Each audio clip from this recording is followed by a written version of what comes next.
Linda, just let me know when you're all ready. I'm ready. I'm not going anywhere. Okay. I hope not. Welcome, everyone, to VANetworking.com's free webinars to help educate and entertain virtual assistants and online virtual achievers worldwide. We hold these educational business webinars on a regular basis, usually every other Thursday. If you've signed up once for this webinar, you should get the repeat logins for all the rest of them, so you only have to sign up once. And for those who want the recordings, check out VANetworking.com and go to the forum and join our forum, and I send out the recordings to all our forum members on a regular basis. Now, tonight, we're going to talk about Pinterest, and we're going to be Dan Morris, who I got the pleasure of meeting many times. I met you many times, Dan, but I just met you about a month ago in Tennessee, which was really cool. And Dan's going to talk about image marketing more than just Pinterest tonight. A little bit about Dan. He's the founder of lettersfromdan.com, and I really hope you go there and click on his chips and sign up to his newsletter, because you're going to get a lot of valuable information from Dan, as you will see tonight or this morning, whatever time zone you're in. Holy moly, anyway, someone it's morning? Yeah, we get a lot of people from the UK and Australia and things that attend the webinars, so it's kind of cool. What up, Gov? Anyways, Dan's website, lettersfromdan.com, it's a website dedicated to improving your revenue stream from online efforts. Dan is an infomercial producer, niche website owner, product developer, author, and mastermind leader. And I've learned tons from Dan. So he actively encourages marketers to take that extra step so that hope doesn't become the marketing plan. So hopefully you are all going to enjoy the webinar today on Pinterest and image marketing. And Dan, thanks so much for sharing this with us, because you're such a wonderful speaker. I love listening to your words. Well, I'm glad that you had me. So what's the virtual? Yeah, you had virtual assistant and virtual achiever? Yeah. What is that? There's a lot of people out there trying to achieve virtual success. I see. And, yeah. That's a cool term. Virtual achiever. Excellent. Anyway, my name is Dan Morris. I go by Dan R. Morris online because apparently there are other people with my name, and I don't exactly know how they got it, but somehow they got it, and they got it before me. So Dan R. Morris it is. You can search for my name, and you'll find me and other random people. Today we're going to talk about Pinterest and image marketing, and I changed it from Pinterest marketing about 2 months ago when I realized that if all we do is talk about Pinterest marketing, we kind of limit ourselves, because it doesn't take that much extra work to do a couple more things, and then you get tons more exposure than if you were just stuck to Pinterest. So we're going to talk a little bit about all that stuff. And look at that, there we go. Slide number 1, look at that. So our goal today is to figure out, there are a couple sides to Pinterest. There's the side where you go to Pinterest.com or you go to the Pinterest app. That's one side. The other side is you're building websites for your clients and for yourselves, and you want those websites and those pages to actually show up on Pinterest.com. So the two sides are, one is there's the site, and the other is how do I make sure that this blog post gets pinned? So the first point is we're going to figure out why should we spend a little bit more time to actually make the images so that they're pinnable. And then we're going to talk about how we can get more than just one image pointing to a page. Because right now you pin an image and you do a blog post and you put an image in it and then you go pin it. What if we could pin 100 different images all going back to that one page and see which one actually excites people to come back to that page? So we'll talk about that. We're going to talk about a little bit about not only are we going to get the image pinned, but there's a couple extra things that we can do to even, get more traffic from that particular activity that take 2 more seconds. And then we're going to talk a little bit about where and when, because the world is not linear. People are not searching for Christmas right now, and they are not searching for strawberries in South America. So we're going to talk about a little bit about melding your online efforts to actually what's going on the planet, so you don't really waste your time. So about me, the most important part right here is that I run lettersfromdan.com, and I run freeweeklymastermind.com. Free Weekly Mastermind is on Facebook exclusively, and it is a place where you can just ask internet marketing questions, and the community comes out in droves to help answer them. And then on Wednesday nights we do calls to answer your questions, help you overcome problems. It's all free. My goal there is to get you to come to the calls and then like them as much, just like this one, so that you would go to our members area and then you would become a premium member. But I cannot get you to become a premium member until I provide enough good quality content that you actually want to. So it's free until you feel like there's enough value there that you're willing to trade your money for our information. All right, so here's kind of the why. Why do we care about the images? And this particular graphic kind of says pretty much everything you need to know. Our goal as internet marketers, as business owners, is to create a sense of community, people who are actually loyal to our business, people who will engage and get to know us. So, and as you can see here from Track Social, the photos are the ones that are getting the most engagement. They're the ones that are spawning people to, to laugh, to do the LOLs, to the, I love that. They're the ones that you can tag, and other people don't mind you tagging them because it's something interesting to put on their wall. Photos are really moving the needle, and Pinterest showed that. Tumblr was a little bit of a precursor to that. And even if you look at StumbleUpon, if some of you have been on StumbleUpon, you can stumble all over the place. But the pages that you press stumble on immediately are the pages that they come up and it's just text. That's all it is. It's black and white text. It doesn't have any flavor, color, or images. So what we want to do is figure out how do we turn images into gold. All right, so we're going to talk about 3 steps. These are all the boring slides, by the way. The rest of them are going to be super exciting. I'm telling you that right now so that you don't go away. Super exciting. All right, so we're going to figure out how to make pinnable images, something that actually somebody wants to pin, and we're going to talk about how do we actually get them to pin it. Because if you're working for a client, helping them with blog posts or doing your own, if in fact the work that you do creates more revenue for them, your whole world is that much better. We're going to talk about Pinterest isn't the only place we want the images, as I said, and a couple of little things to do so that more than just the people on Pinterest will see the picture. So let's start with what is a pinnable image. And I have an example, but I'll go through these quickly before we go to the example so you kind of have an idea of what we're about to look at. A pinnable image is a clear, single-focus image. That means if you take a picture of a resort and your goal, because you're a swimming pool person, your goal is that they see the swimming pool and you attract people who are interested in swimming pools, then you are not going to attract the people that you want. You are going to attract people who love resort scenery, mountains in the background. The pool is not the single focus. So we want to make sure that the focus of the picture is what our goal is, what we're trying to move the needle. Then we're going to add some words to the photo using something like GIMP, which I know in vanetworking.com there is a tutorial on how to use GIMP.org. Please use that if you don't have another photo program.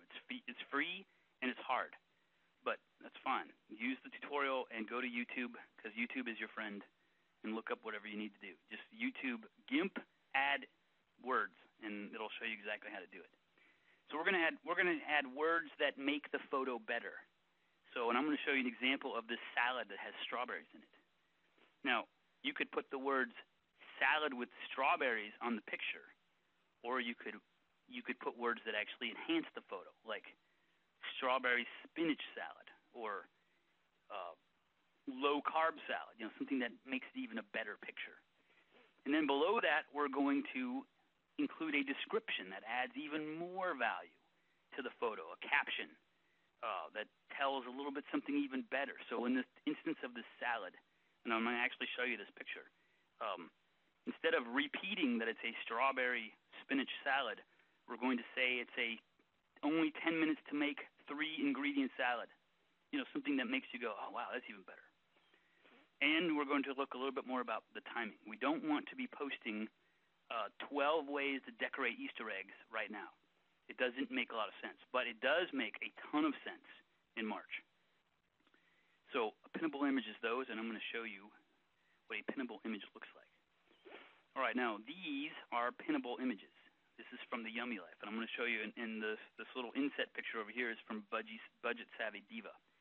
Now, both of these accounts have 20, 30,000 followers on Pinterest, and every single image that they put out gets repinned 300, 400, 500, 1,200, 2,400, 12,000 times.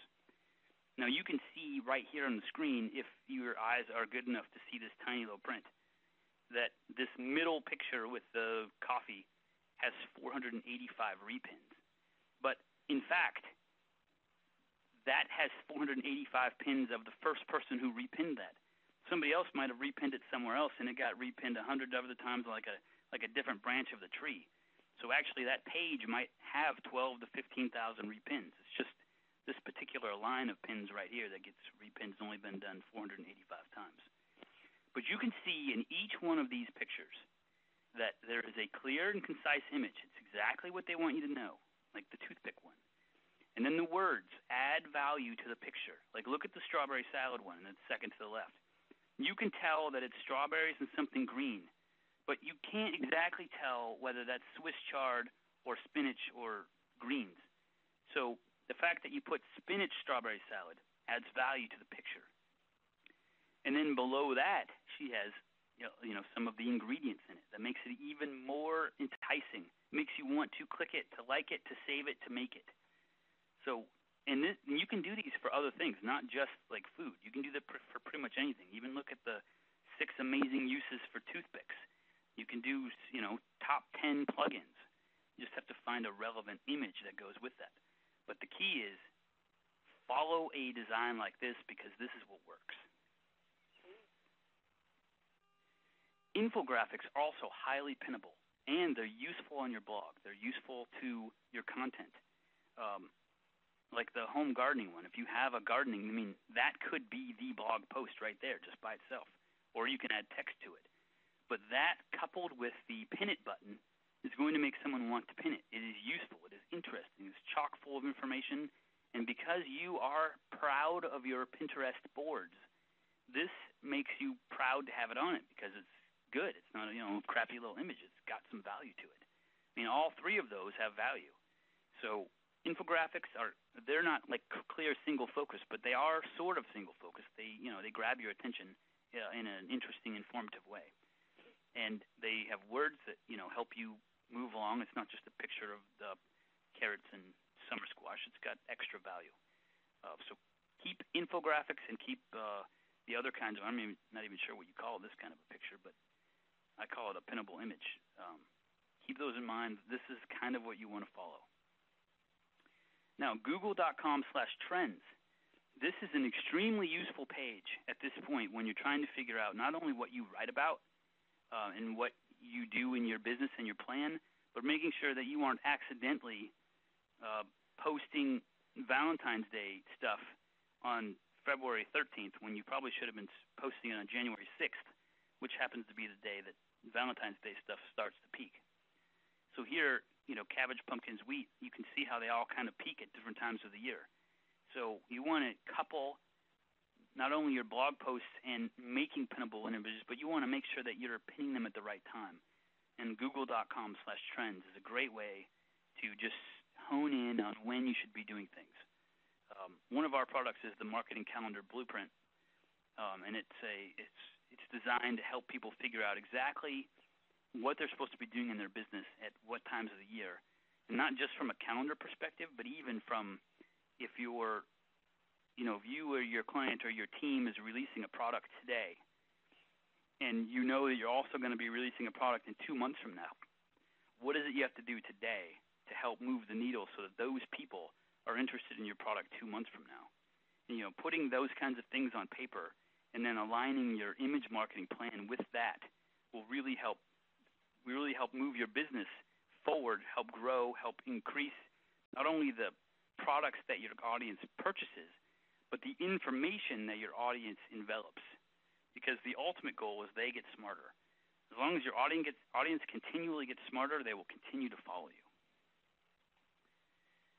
So here's where I say don't stop at Pinterest. There's all these other great places that we want to take and put our pictures. Now, if you came on this call and you're not exactly sure even how to use Pinterest, you don't have an account yet, don't worry about that so much. We're not getting so far ahead of you, even though it may seem like it. So consider Pinterest as like a grilled cheese sandwich. If this entire webinar was about how to cut up a grilled cheese sandwich so it's fun to serve to your kids, it doesn't necessarily matter that you don't know how to make it yet. I mean, we can show you that at the end. But the fact of the matter is we're going to show you all the cool stuff about it. So I could give you a quick tutorial on how to use Pinterest if that's where you're at, but I have a feeling that you probably already know how. So don't feel like we're going over your head. Just pretend like Pinterest is Facebook. All you do is log in and you do some other stuff. It's quite easy once you're there. This is the good stuff to know once you're in. So I'll help you get in if that's an issue. These are some other great sites that are largely based on images.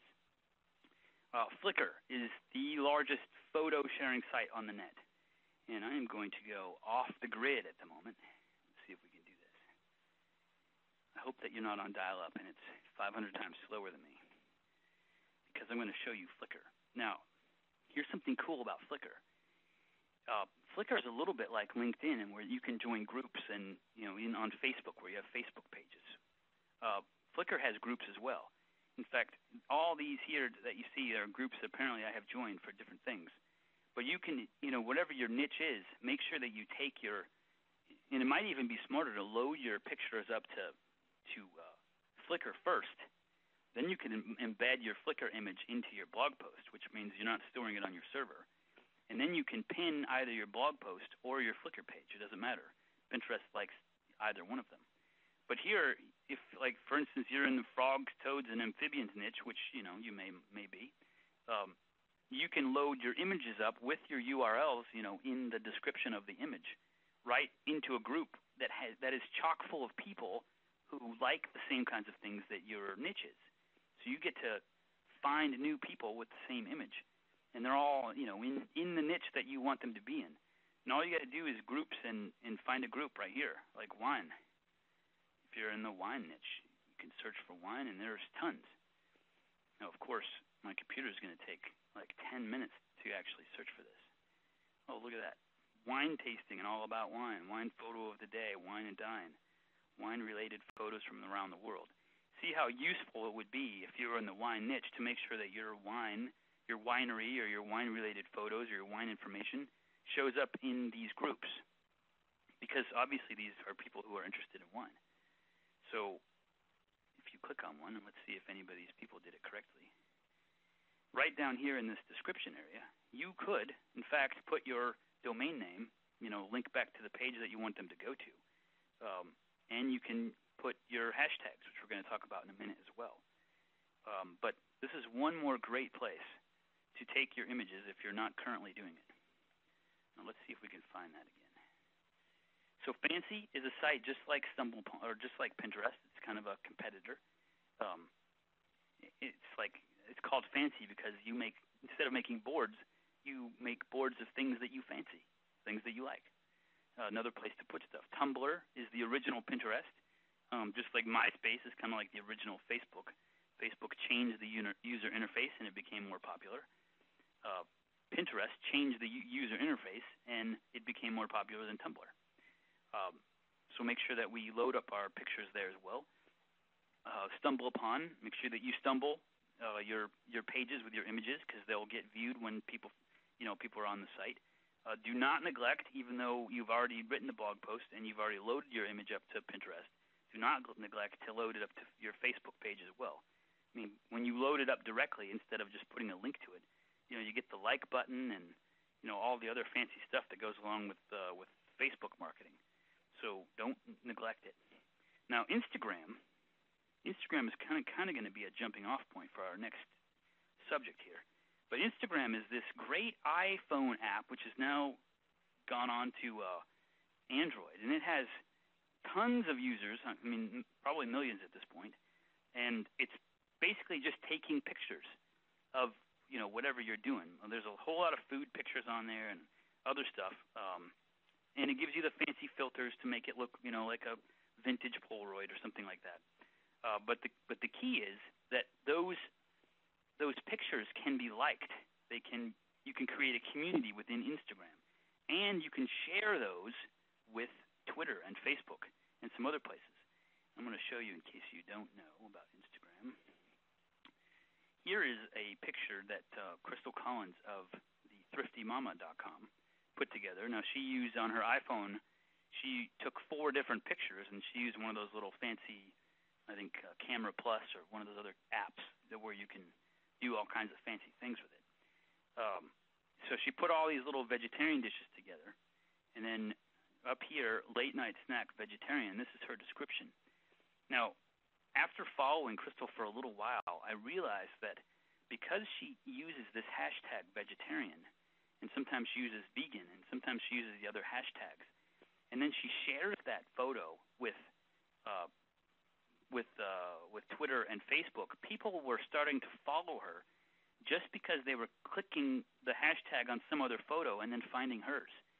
So she started to grow this great vegetarian vegan following on Instagram, which she has moved to her site just by commenting. You see how you can comment down here, just like you can on Pinterest and on Facebook.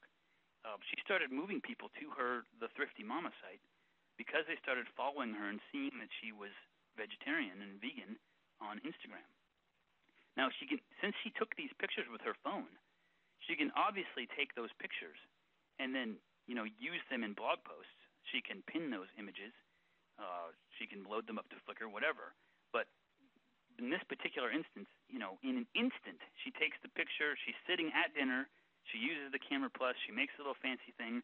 And then while sitting at dinner, repurposes it on social media. I mean, that's fantastic stuff to keep in mind. So let's go back here, and let me finish up with Animoto. So I showed you just now Instagram how you use the 4 pictures to make like one image. Animoto, if you have, let's just say you have 5 or 6 photos, every 5 or 6 images, every 5 or 6 blog posts, if you go to Animoto and load your 5 or 6 images up, Animoto will turn those images into a video, and it will automatically send that video to YouTube. So any time that you have a bunch of images, not only can you get them, you can get traffic from Pinterest and Twitter and Facebook and Flickr and Fancy and Tumblr, but you can also turn them into videos. And Animoto will actually add the music. You can just put 8 pictures of vegetarian dishes, and then Animoto will allow you to write a little text in, and it's free for like 30-second videos. But it's another link back. It's another piece out in social media. If you have a YouTube account that's linked to your Twitter account, and you load up a video, then that video actually gets posted to your Twitter account as well. So there's a whole lot that you can do more than just Pinterest with your images. Now, I'm going to talk to you now. I just mentioned the hashtag, so I'm going to come back to that. And I said that Instagram was a little bit of the jumping off point. And the reason that I said that was because I wanted to talk to you about how you shared those across from like YouTube to Twitter. But let's start with getting those images seen on Pinterest by itself. And that is, there is some SEO to Pinterest. There is some search engine optimization. Now, when you think search engine optimization, you automatically think that we're talking about how to be found in Google. And that is something. You can be found in Google on Pinterest. But anytime that you get to a site and the site has a search box, then that site becomes a search engine. So search engine optimization is different for every site. For instance, YouTube is very much interested in you putting your Facebook links, your Twitter links, any of your other social media in the description of the Facebook or of the YouTube video. They're very interested in you putting the annotations in the YouTube video, which point people to other YouTube videos. So part of the SEO for YouTube is social. Not only do you have to do the title right and the keywords in the description, but they also want you to do the social stuff because they're going to bring those back up to the top because the whole idea of YouTube is social, and they've built that into their algorithm. So now, Pinterest, which has the worst search engine on the planet, also has its own way to optimize things. So the image title needs to have your keywords in it. Now, if your keyword is brown rice, don't just put brown rice. Make sure it's human as well. I mean, the tastiest brown rice recipe ever, or something. But make sure that your brown rice keyword is in there. The name of your board, your Pinterest board, that has some value because it becomes the page title at the very top. So make sure that your board is somewhat relevant to your niche and to your keywords. Your image description. Make sure that you're actually, like I said, when we're adding images to the photos, like with the strawberry salad. Make sure that in the image in the image description that we actually use our keywords along with the words that add value. You also want to make sure that in your profile page, which is either about you or about your company or whatever, or about your client, make sure that your keywords and your value is there, what it is you want people to find.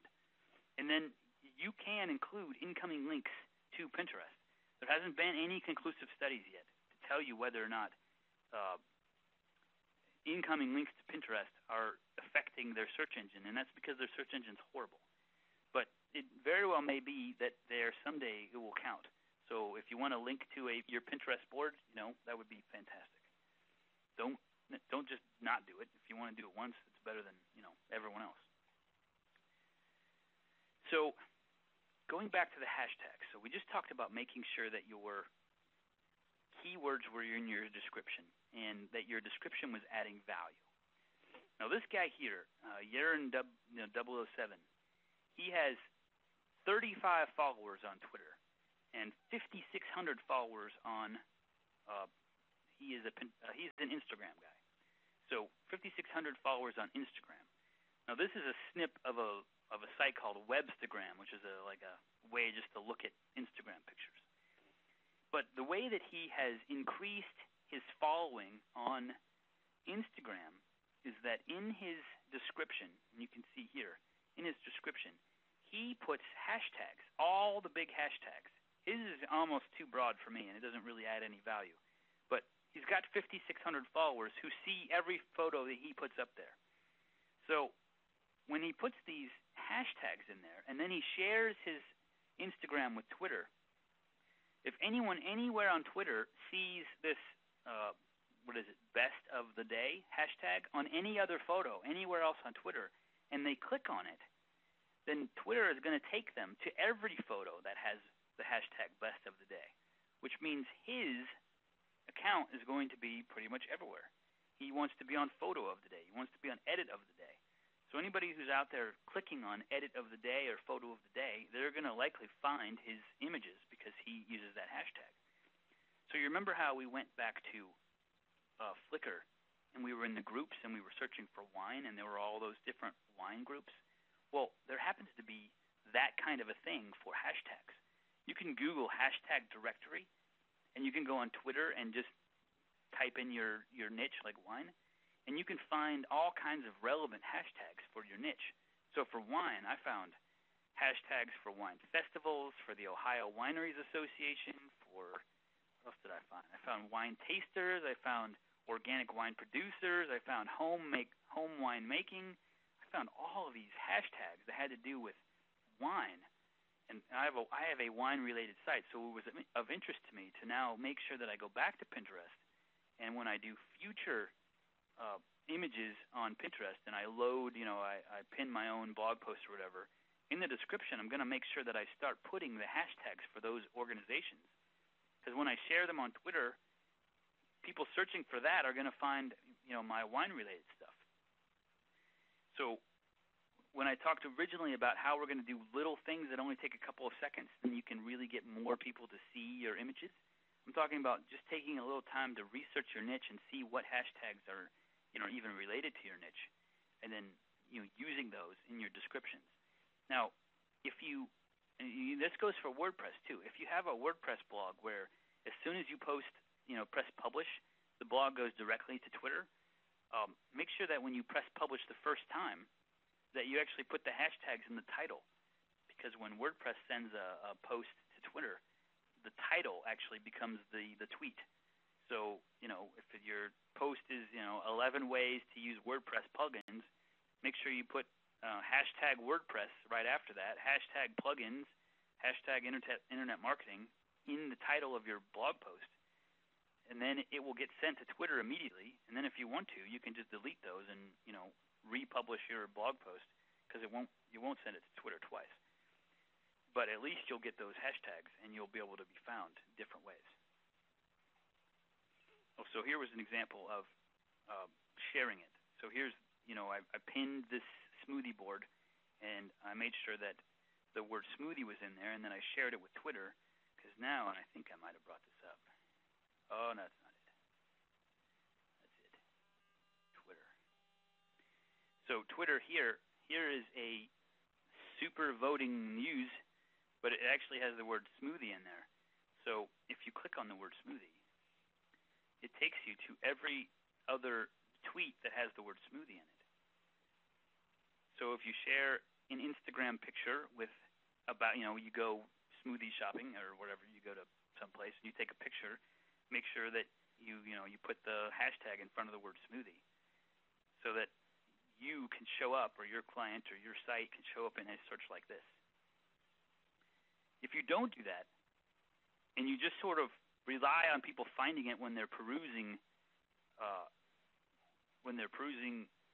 Pinterest, then you're kind of limiting yourself. It only takes a few more seconds to do it, and you could get a whole bunch more exposure that you're not getting now. Here's the part that I wanted to talk about in terms of making sure that you get, if you are doing a campaign, like what would be a great campaign? Your client has a great traffic building campaign. He's an internet marketer. He's about to market a big traffic building thing. And you're going to do ebooks and e-courses and teleseminars. You're going to do all these things as part of this campaign that's on your plan. Well, I want you to also include image marketing in your campaign. So what we're going to do is, in Pinterest, when you go into your account and you press this add button, you can actually upload a pin. You can upload it straight from your computer. You can upload it from Flickr. It doesn't matter where you upload it. But after you upload it, it gives you the opportunity to edit it. You can edit the description. You can edit the link. You can edit the board. This link is the part that's important for an image campaign. So you could go in. You could load up 100 pictures. You could make sure that each one of those pictures, you edit the link, and the link goes back to, yourcampaign.com. So that, in the end, if it's a link building, you could have an image of a link. You could have an image of, a group of people standing in line, and a headline that says, how do you capture people? You can really put all kinds of images on Pinterest that lead people back to whatever it is that you want them to go, hoping that at least one of those images attracts the attention and starts to get some pins. Now, when they click on it and they go to your page, you're going to have one or two images on the page, but they're not going to see all 100. The image itself was just the billboard, was just the marketing to get them there. Now, to some degree, that's, it's a little bit spammy. So you have to be, ethical marketer. You got to figure out how you're going to do it and provide some value. You could do that over time, so that instead of continually pinning, your page every day, the same images, just pin your page, a couple times a week, but load up a new interesting image that directs people back to that page. You don't want to overwhelm your audience or drive anyone crazy. Your goal is just which image is actually going to drive people back to this page, and how do I test that? And the ability to edit the link is one of the ways to test that, because you can have images go anywhere. You can pin some other page because you like the image, and then you could change the link back to your page. Now, that would be ridiculousness, but the link edit is there, so it's there for a reason. It's because they figured you would load images up and then you would want them to go somewhere to see it or somewhere to do something. So don't forget about using the edit link to figure out how you're going to drive people to something. Look at that, the last one. Holy mackerel. I thought I had two more. So basically, the whole goal here is to make sure that your pictures, your images are everywhere, not just Pinterest, and that you're using as many ways to automate things as possible. For instance, the hashtag, to automate the process of getting your pictures all over Twitter and some of the other search engines. Making sure that you share your image from Pinterest to Facebook and Twitter.